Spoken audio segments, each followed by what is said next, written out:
world is always changing, which means we are always changing, which means if you are not growth ready, then what are you doing?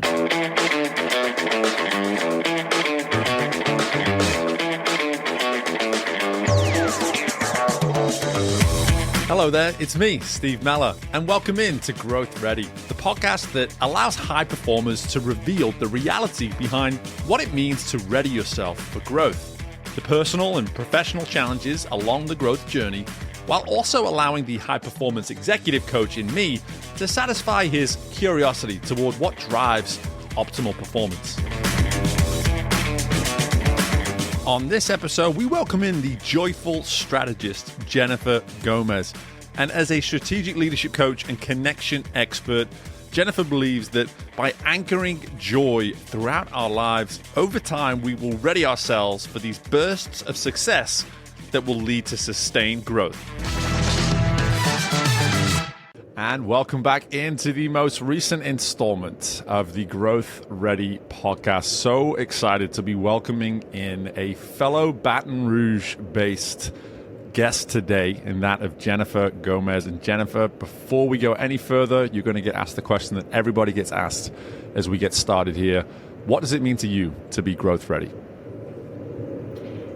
Growth is a word that when it comes to my mind, I think of forward momentum. I think of forward motion. I think of growing bigger. But right before I came onto this podcast, I had a revelation that growth actually is not moving forward, but actually reflecting backward. That we cannot grow tall, we cannot grow big unless we're willing to grow deep, unless we're willing to go backward to see what we've not only accomplished, but who we are.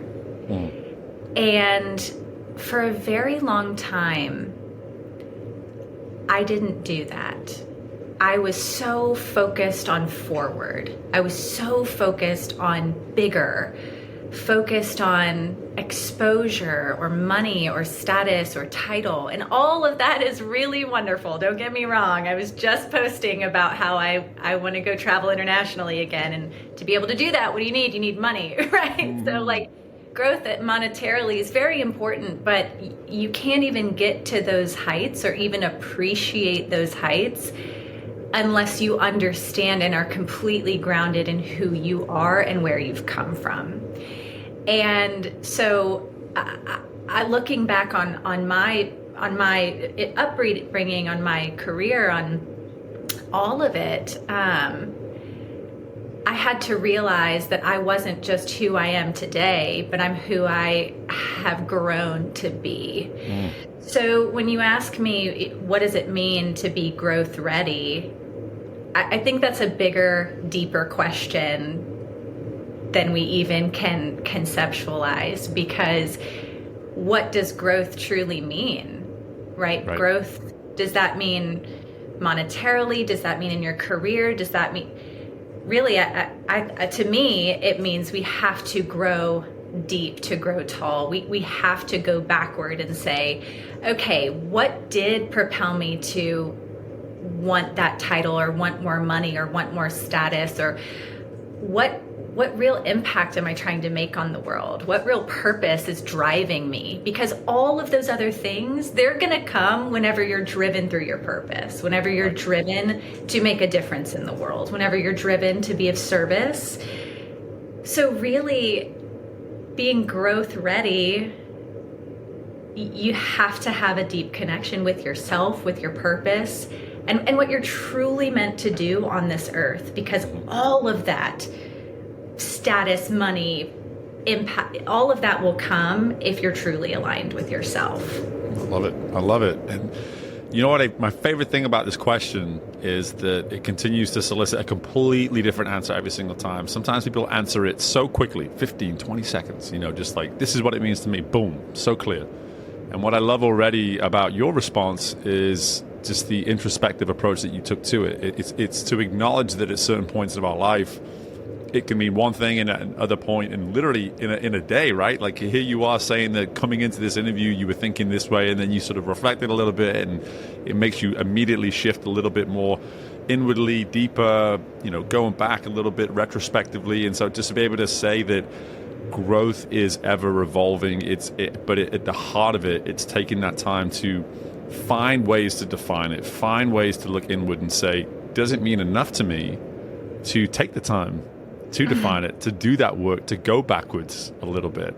And as I was joking with you off air before we got recorded, that's the beautiful thing about our audience, is it's a warm audience. They're ready to do some of this retrospective and introspective work, Jen. Like they want to look inwardly and things like that. And I think this is a great place for us to start. So I would love just to learn, maybe talk to us through a little bit of the work that you're doing now today, and maybe help us understand a little bit how you yourself are applying this sort of approach in that work when you think about that desire to look inwardly, to go a little deeper. I love this question because most people don't want to go deep. They don't want to look intrinsically. They don't want to look at their past. What do they want? They want money and speed. They want results. Most people, heck, I do. I want results, right? Everybody wants results. But 9 times out of 10, my clients are blocked from getting those results because of something internally that's going on within them. So we start there. Where's the blockage? I've coined my title as the joyful strategist. I really love leaning into what truly brings you joy in your work, in your career, whether you are an executive leader, you want executive leadership, or maybe you're an entrepreneur. Why aren't you feeling that flow anymore? What is hindering you from getting the results that you're looking for, right?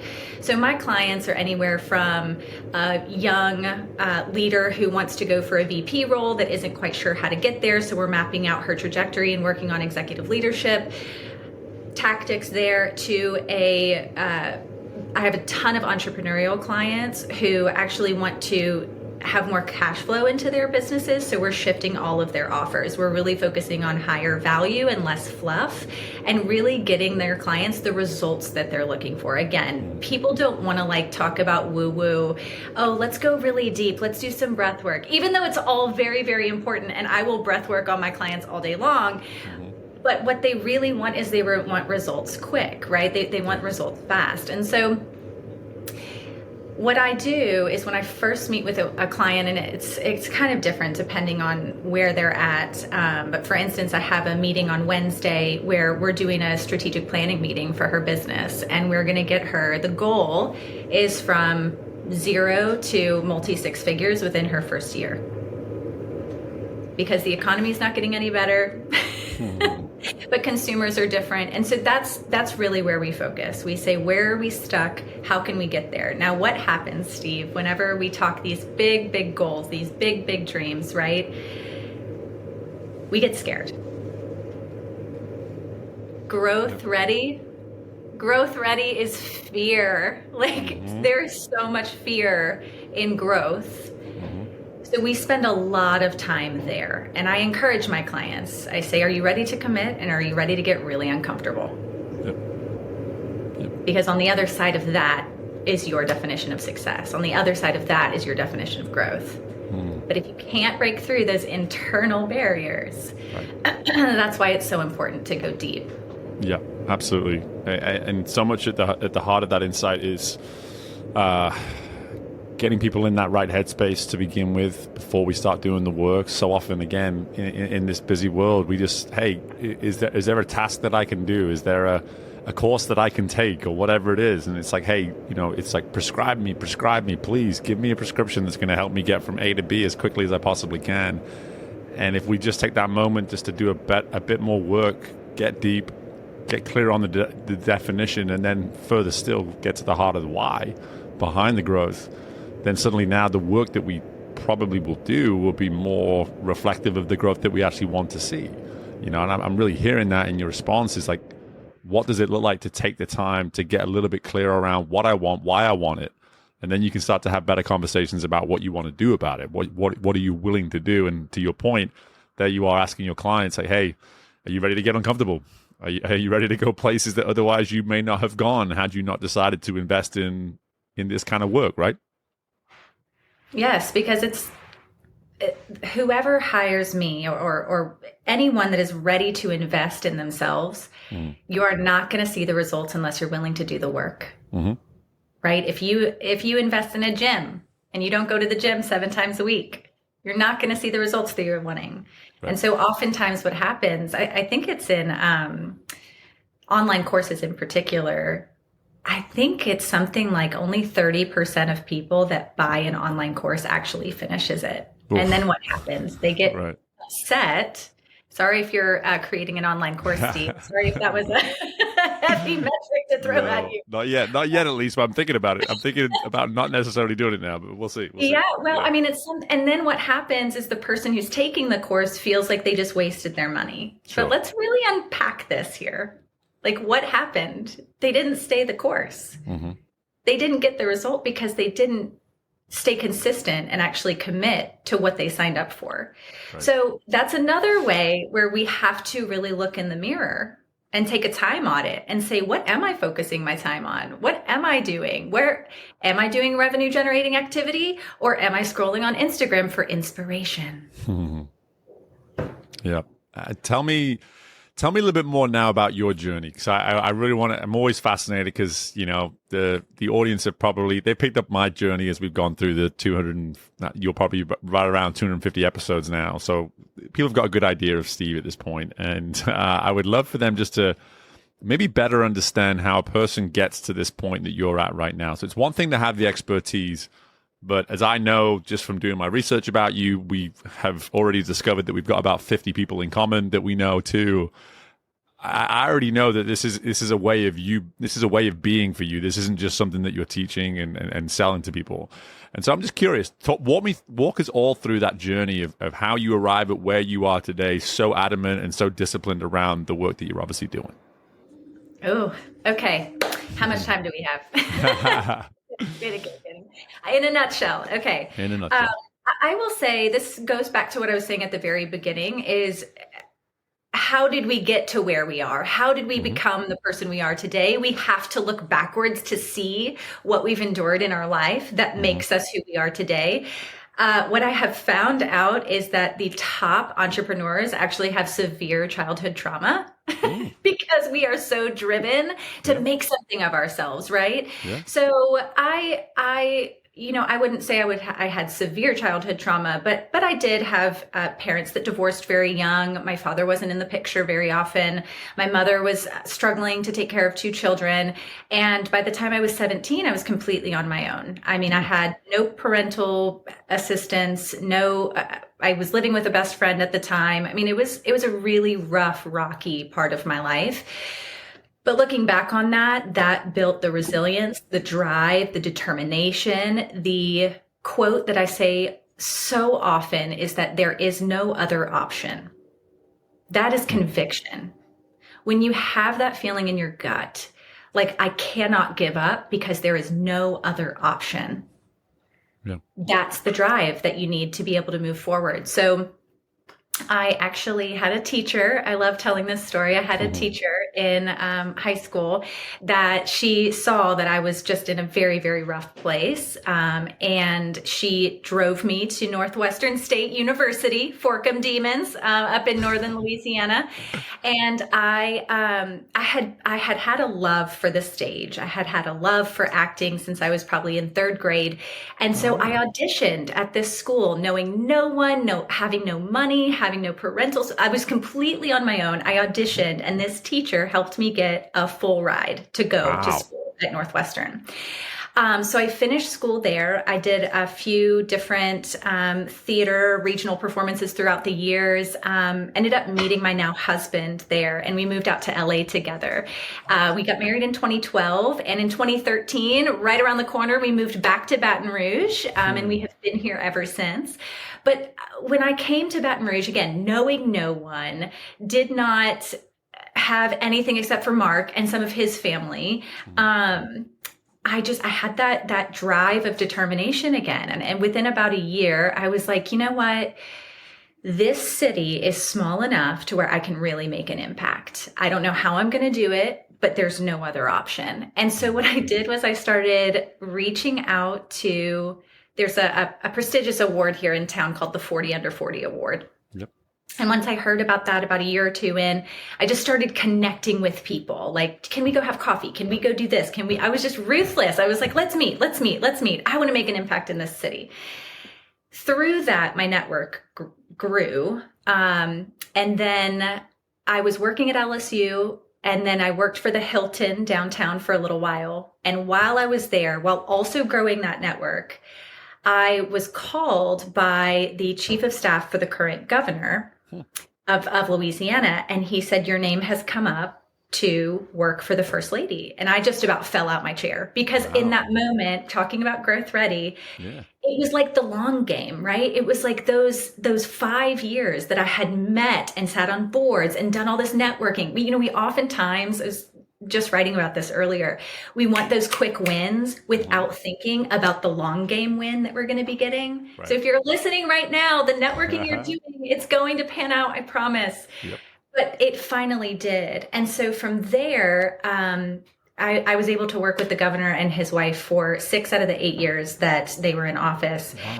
And from there, just this past January, actually, was when his term ended, and I found myself without a job. And I said, at the same time that I was working with the governor and his wife, I also was running a network marketing business called Beauty Counter. And so I had grown that business. I had a great team. I was in the top 2% of the company. So, I mean, think about that insanity, Steve. Like, I'm working for an executive office. I'm running a top 2%. It's crazy, amazing business. But that filled my cup, like the coaching, the consulting, the driving impact, and then also doing something that was so admirable, working with the governor and first lady. So when that went away, Beauty Counter actually foreclosed earlier this year as well. And so I found myself earlier this year, I was a mess. I was sobbing. I just was like, what am I going to do? And so that is when I had to really go deep and say, okay, I was able to establish myself within the community. I was able to establish myself within this entrepreneurial venture, although under an umbrella. I said, what if I just took the leap? This is the opportunity. And so Jen Gomez LLC was born. I have hosted 2 incredible retreats for women. One was in January, one was in June. They both sold out. It was amazing. And I have a full deck of clients that I work with one-on-one. And I also have done a leadership cohort as well. It just ended. It was a 12-week certification program that just ended. So I have just been speeding through this year, embracing every minute of it, and really feeling like I stepped into my purpose, but it would not have been, I don't know that I would have taken the leap. And I've seen this over and over again if I did not have the rug ripped out from underneath me. Right. And I said, okay, it's all or nothing. And so I invested in a business coach when I had nothing. And I said, this is it. Let's go. And I haven't looked back since. Gosh, I love it. And we're not even a year in. This is beautiful. I'm getting you primed, like right as you get going here. This is beautiful. I love it. And I think for me, so many just, I appreciate that story because there's immediately just a couple of things that jump out. One, we have something in common is that we see the potential in this city. We really do. I mean, not many people do. I have to say it. Like a lot of people have a lot of bad things to say about Louisiana, Baton Rouge, all this kind of stuff. It's going to take folks like you and I continuing to see the potential, see the good, see the possibilities in businesses and in humans, men, women, whatever you want to say. As long as we keep seeing that potential, good things will keep happening here. But just to really get into the heart of your story there, I love how you acknowledge that having that rug pulled from underneath us so often is that catalyst for an action or the kind of response that we've always been looking for from ourselves. But something I heard there was that when that rug got pulled, when you landed on the ground again, you recognized the foundation that you built for yourself. Like you had a wonderful foundation, and you were so encouraging as you were telling that story to anybody listening. And if you weren't picking up on it, I'm going to reiterate it right now, is that the fact is all these little things that you're doing, every hand that you shake, every room you walk into is yet another opportunity to actually build that foundation for the if and when moment. If a rug were to get pulled from you, or if you were in a position that, hey, I want something new and I don't know what it is, then just look under your feet. Like your feet have a foundation that you're stood on right now. And if you don't feel great about that foundation in this moment, as you hear Jen's story, start there. Start investing in that foundation before you even start investing in what I want and where I want to get to. And this brings us beautifully back around to your first insight. It's like, hey, how do we get deep? How do we look inwardly and ask these difficult questions? And that's something that came through, Jen, in that story. Like, it sounds like you are constantly asking deep questions, but at the same time, asking the hard questions, entertaining the answers too, letting the answers to those questions actually drive your actions as well. Yes, absolutely. And one thing I like to say to my clients is personal brand. You may not be an entrepreneur, but take a really good look at your personal brand. Who is in your network? If you want to be a multi-million-dollar business owner, fantastic. Surround yourself with multi-million-dollar business owners. You're not sure how to get there? Figure it out. You feel like the most insecure person in the room? Put your shoulders back. You are meant to be there. Period. They were once just like you, learning from people on how to grow. So whether you don't feel I'm gonna sidestep on here. Yeah. Growth ready. Also, sometimes you have to borrow others' confidence in you until you can build that confidence in yourself. Find an alter ego. And if you have that dream in your belly, if you know that it's something that you want to go do, you can, but you got to get over yourself first. Go get after it. It's true. It's true. And we all have these limiting beliefs. We all have these things within us that are pulling us away when we want to be walking toward. And so much of what you're emphasizing here is the willingness to do the work around it. And I want to move to this word joy now. Whenever someone has a word or a key buzzword that's associated with them, I immediately just say, okay, circle it, double underline it. Let's talk about that. Because when you talk about joy, firstly, I'm going to do what I like to do from a coaching standpoint. I want to make sure that we are understanding joy the way that you may be presenting and emphasizing joy. So in your own words, can you frame what you mean by joy? Yes, absolutely.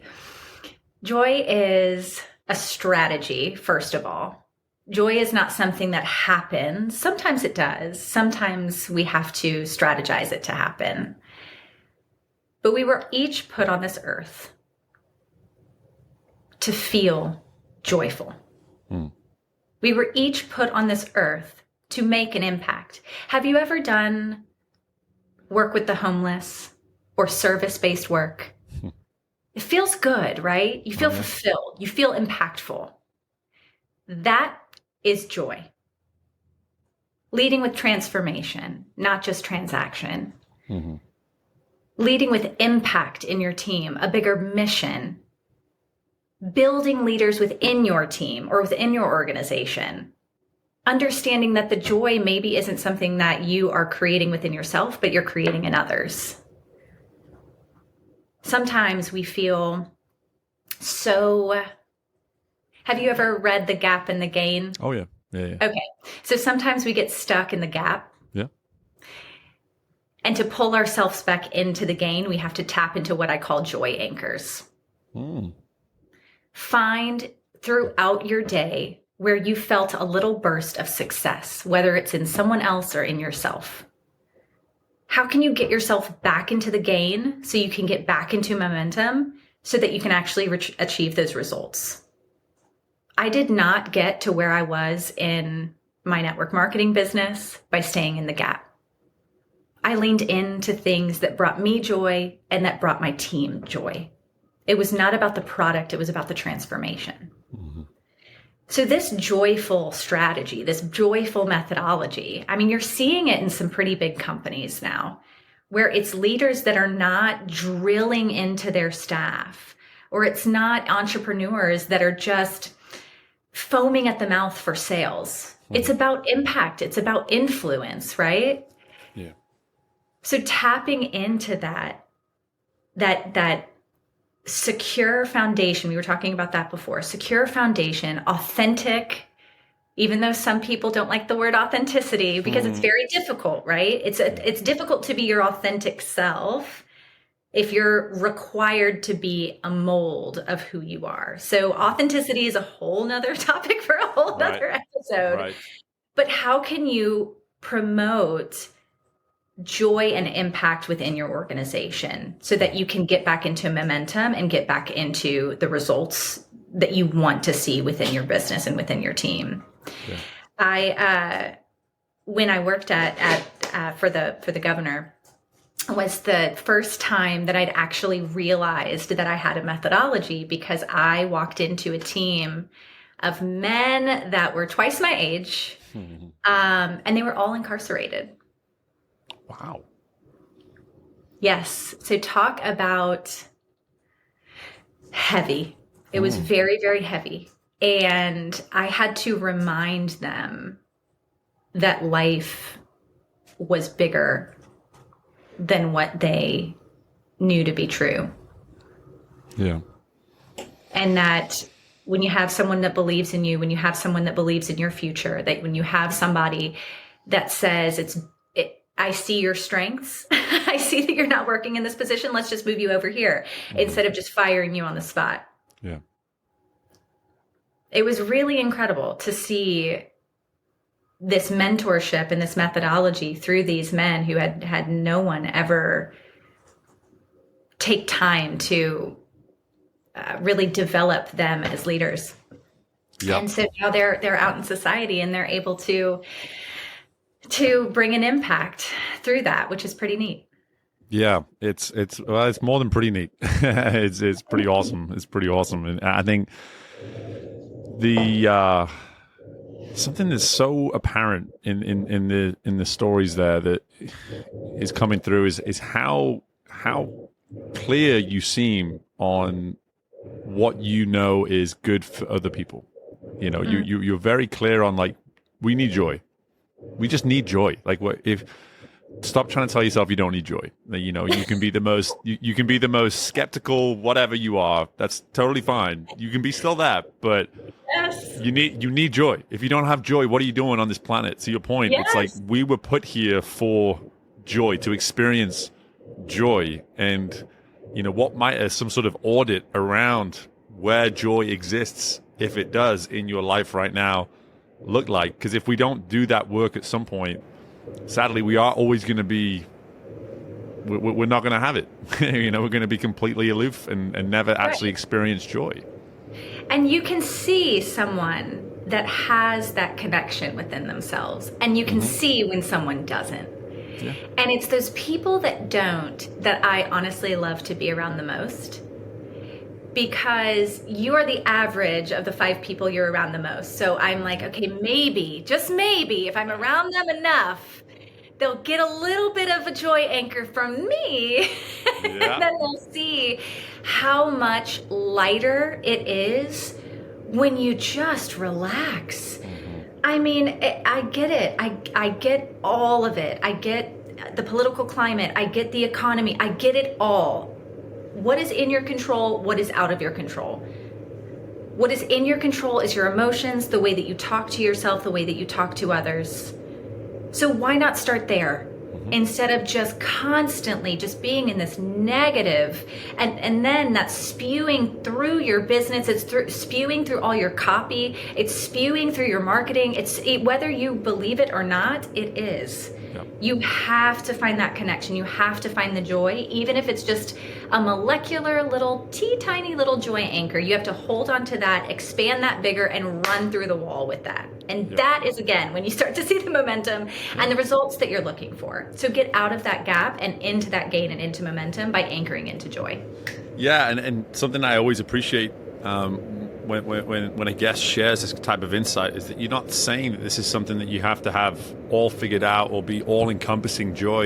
You said it yourself there, it can be just the teeniest, tiniest, pin-sized amount of joy. There's something in your life that now that you've actually taken the time to identify how you can acquire joy and create one of those anchors, suddenly now it's like, okay, whenever there's an opportunity in my day that I could use one of those anchors, going to do it. I'm not only going to do it, but I'm going to, like you said, I'm going to run through the wall with it. I'm going to absolutely optimize and maximize this opportunity for me to experience and lean into my joy. Because as you're saying, it's like the benefits are endless, because I have to assume every time you find one anchor and the more you emphasize it, chances are the likelihood of you finding another one is exponentially increased because of that.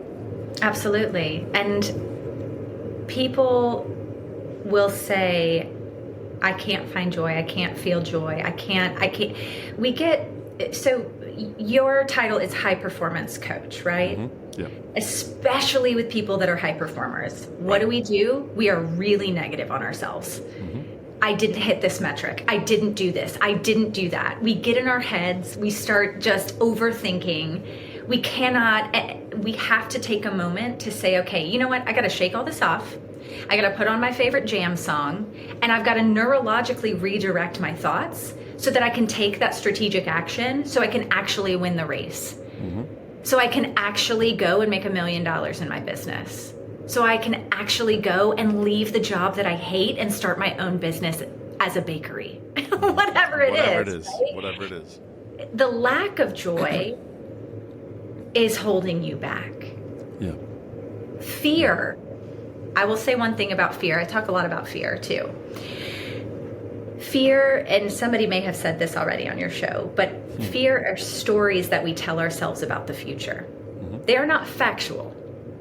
So if you're listening right now and you're scared of something, I want you to really think about that, because it's most likely a story you're telling yourself about something that has not even happened yet.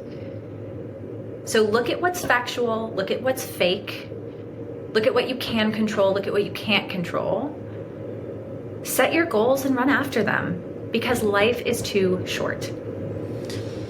Yeah, and that's a message that we somehow manage to repeat at least every other episode on this show, is that we're not naive to the fact that we've got forever and ever to make the most of this thing we call life, that we are all going to lose that battle against time, and we're going to have to find a way to optimize it while we're here. And I think hearing you speak through so much of what you're saying comes with simplicity, and it's just like that's I always enjoy it. I always enjoy listening to someone come on and speak to a very specific area in their world and just say, you know what, in order to acquire joy, there's actually a really simple formula. It's a really simple formula, and it actually starts with wanting to get it in the first place. That's where you have to start first. Do you lack joy? Yes. Okay. Would you like some joy? Yes. Okay, cool.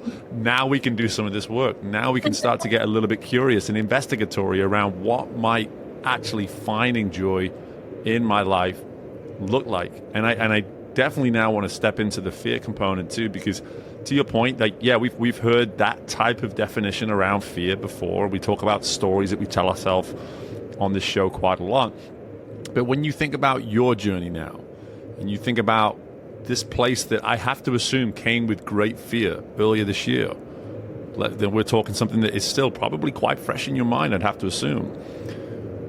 Walk us through how you handled some of that fear when you think back to that situation you were handed, when a job is taken away from you, an opportunity with your other business is taken away from you, and now it's just like, okay, there's a rug that's being pulled.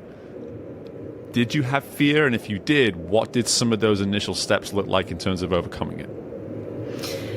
Someone really close to me shared a saying, and that is one of the things that helped me break through the fear, which is money is the easiest thing to make. So a lot of my fear came from money. Yeah. Not having a lot when I grew up. A lack of money was a point of failure. Mm-hmm. And I was just deathly afraid. But then I remembered, money is the easiest thing to make. So you've got to get creative, and you've got to just put one foot in front of the other. Yeah. Another one, action brings clarity. If I don't know what I'm doing, I've got to just move forward. And then thinking about, this is the third and final, what if no one comes? What if no one signs up? What if I blank? Steve, that's one side of the coin. Yeah. What if they did? What if they do? What if it is a success? Tapping into joy is more than just putting on music, but it's really looking at the glass half full, or more so, deciding that it's a choice to look at it half empty or half full. I'm going to decide to look at the other side of the coin. I'm going to decide that it is going to work out. Again, broken record here, looking back on your life, what have you accomplished? And I'm not just talking about in your career. I'm talking about in your life in general. What are the things you've gotten through and you've gotten to the other side? What happens if everything's okay? You are resilient. It will all work out. So what? You hit bankruptcy. Do you know how many business owners have hit bankruptcy like 2 and 3 and 4 times before they actually hit it big? I hope nobody, myself included, or you, actually hits bankruptcy ever. But just reminding myself, why am I afraid? What am I afraid of? Okay, well, what if the other side were to be true? Right. And again, money is the easiest thing to make if you just get creative, lean into what you're an expert at. Now I'm really talking to the entrepreneurs that are listening.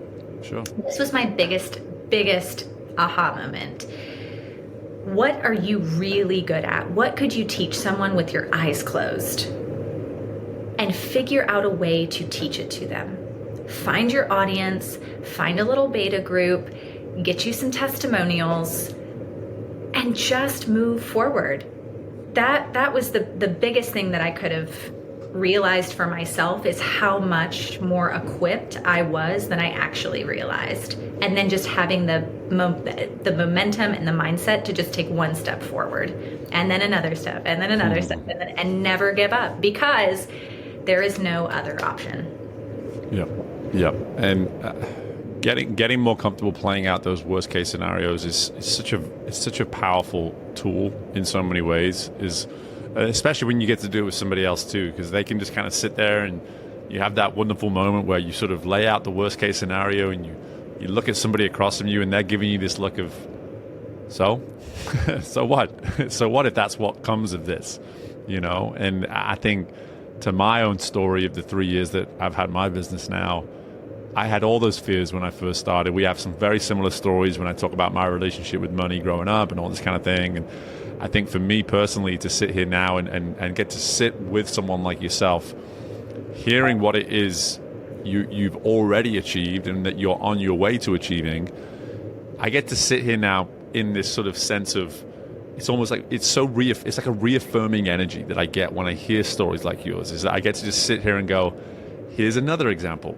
Here's another example. When we just practice so many of these philosophies that we get to, it's why I'm never going to stop doing this podcast, is that I bring on guests that reiterate messages, and some may say that's tedious, but you do it in your own way, with your own story, with your own spin on it. And someone may come on the next episode and provide a very similar insight, maybe around joy, maybe around fear, but they're going to do it in a way that somehow resonates with somebody else for the first time. And that's the beauty of this work, is that if you are just willing to trust it, the results, they work themselves out, entrepreneur or not, wherever you are, whatever path you're walking on. So much of what you're speaking to is, do I want to have joy in my life? Yes or no? Do I want to better handle fear? Yes or no? I think there's a really obvious answer to both those questions. And now we get to sit here, Jen, and say, okay, person who's just said yes to those, what do you want to do about it? What do you want to do about it?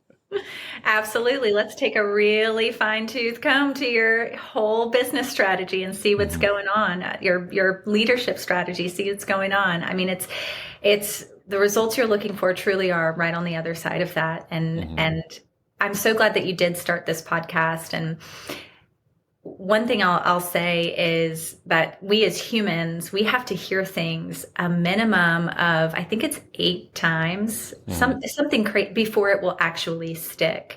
So it's even worse when you're married to somebody too, is what I've heard. When it's your spouse that's saying it, it's like 16. I don't know what it is about that, but yeah, my husband will contest to that as well. Yes. But So as you think about books, I mean, The Gap and the Gain is a good one. 10X is easier than 2X. I'm reading 9-Figure Mindset right now. Like all of these books, I will read them again and again and again, Sure. because something you mentioned is that the world is always changing, which means we are always changing, which means if you are not growth ready, then what are you doing? Right. You have to continuously be educating yourself so that you can continue to impact others. Yeah.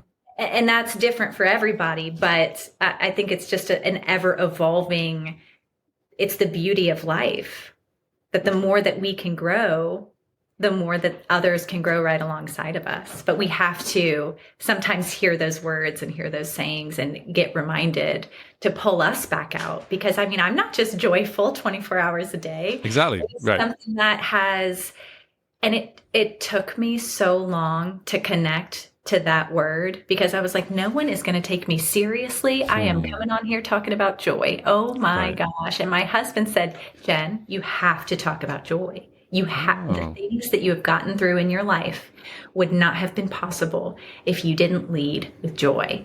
I love that. And what you just said, it took him about 16 times, and I finally listened to him. Like the whole story of like me starting my business, and I'll tell the story on stage sometimes. And my wife's like, she's like, yeah, there's more to it than that. And it starts with you coming up with this idea and me telling you 100 times to go do it, but you don't ever tell that part of the story, you know. But I love that. I love that you got, you know, and again, it's just an added piece of insight here within this conversation is, you know, there's people that know you better than you know yourself in your life, and how much are you leaning on them to acquire this kind of information? You know, maybe you sit there right now and you've listened to the 40 minutes of this conversation. You're like, I consider myself a pretty joyful person. What would the person that knows me best say? Like, would they agree, or would they challenge me on that? You know, I'm going to challenge you as a coach right now to go ask somebody that question. You know, I think you will benefit from whatever the answer is. Either you will be confirmed that yes, you are in fact a person of joy, or that maybe you have some work to do around that, and that's better information to know than not. You know, so I think just even something as simple as that. I love that example that your husband's so encouraging when it comes to that sort of thing now. But again, just me being the curious guy that I am, I as we start to come to the end here, I just want to ask now, when you look forwards and you think about where this business of yours is heading and where your impact and where your work is going, what should we be expecting from Jen moving forwards when we talk about growth? Like what should Steve be getting ready for when it comes to the growth of Jen? Well, Steve, you can see right here, for those that are watching the video, I have a book on my shelf. So I am currently writing a book called Live by Design, taking you from leader to legend. And yes, it is a book about joy. Love it. I am not going to hide that, but it goes over my framework. It has a lot of different stories about people who have used joy as a strategy in their leadership and in their entrepreneurial journey to really push through that fear and get the results they were looking for.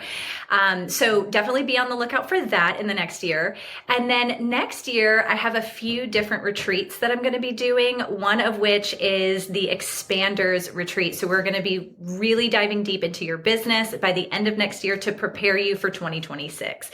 So it's going to be a 3-day event where we come together, we do some strategic planning, we break through any fears that you might be having, and get really deep on your purpose and what's driving your business. So that's going to be primarily for entrepreneurs. And then throughout the year, going to be continuing with my one-on-one coaching. And I have another Rise and Reflect retreat. This is for female leaders that is going to be happening next summer as well. So I do have an email list. If anyone is interested in following along on the journey, they can all join in, and I send out weekly tips and tricks so we can stay connected. Love it. Love it. And we're going to have all of that information available to you, the lovely listener, in our show notes so that you can access that. And Jen, you know what? It's been a pleasure for so many reasons. But if I was to really articulate why, it's just been this reinforcement and this reaffirming of like-minded folks trying to do something in a space where it's needed most. And I think I'm hearing that in abundance from you, is just to really have enjoyed the time that we've had speaking here, and to acknowledge that, not to be all cliche, but there is true joy that comes with getting to sit down with you and to learn from you and to listen to you. And it's you talk about authenticity. You can tell all of it is organic and natural, and none of it is forced. And that's always I think the best test of authenticity. So Jen, thank you for the generosity of insights, for the time, and of course, you now have a fan in me and Growth Ready when it comes to just best of luck with everything moving forwards. Thank you, Steve, and thank you for allowing me to share my story with your audience today. It's been a true joy being with you. Everyone's sick of that word now. We pushed it. We went too far. Thanks again, Jen. Appreciate it. Thanks, Steve. And my thanks again to Jen for joining us on the show. Just want to leave you with this insight before I let you go, is to find your anchors of joy within your day. Folks, this doesn't need to be an all-encompassing overhaul of your day to make it happen. I guarantee you that you can find the 1 minute. That's it. You can find 1 minute in the many minutes that make up your day to experience joy. It could be something as simple as just a moment of reflection. It could just be something as simple as something you get to do with that significant other or that closest friend each and every day. Something that brings a smile to your face, where you're being intentional around making time for joy. Don't tell me that you cannot find 1 minute in your day to experience joy. You can, if it means enough to you. And I'm totally sure that if you find that 1 minute to experience joy, that many more minutes will eventually start to snowball out of that 1 minute as you become more and more intentional around it. So we've said that word a whole bunch on this episode, so you should now have heard the word joy tens of times, if not even hundreds, off the back of this episode, and it should now be ingrained at least in the forefront of your mind just for the rest of today, if not a few more days. I hope that you are diligent about incorporating more joy within your world, in your growth journey, so you can ensure that you're moving towards the sort of things that truly make you happy. So again, thank you to Jen for joining us, and for you, of course, for listening to the episode. I'm so thankful always when you choose to make time to listen to us. And when it comes to anything and everything that we've got coming up on the show, we have tens of episodes. I promise you, tens of episodes either already recorded or already scheduled. So we are not slowing down anytime soon. So make sure you keep coming back to get these deposits of what it means to grow, of how you can make sure that you are readying yourself for anything and everything that comes with growth. And until that moment, don't be selfish and keep these episodes to yourself. Take the time to share it with somebody within your network, and to make sure that you are implementing some of the strategies and some of the insights that come with what our guests provide as well. In the meantime, best of luck with anything and everything you've got going on in your world, folks. I look forward to doing this again with you very soon. Bye for now.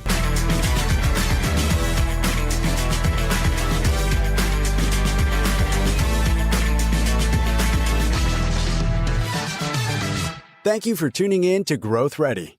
If you liked what you heard and are feeling ready to grow, be sure to leave a 5-star rating, subscribe to the show, and share the episode with someone you know is ready to fuel their growth journey today.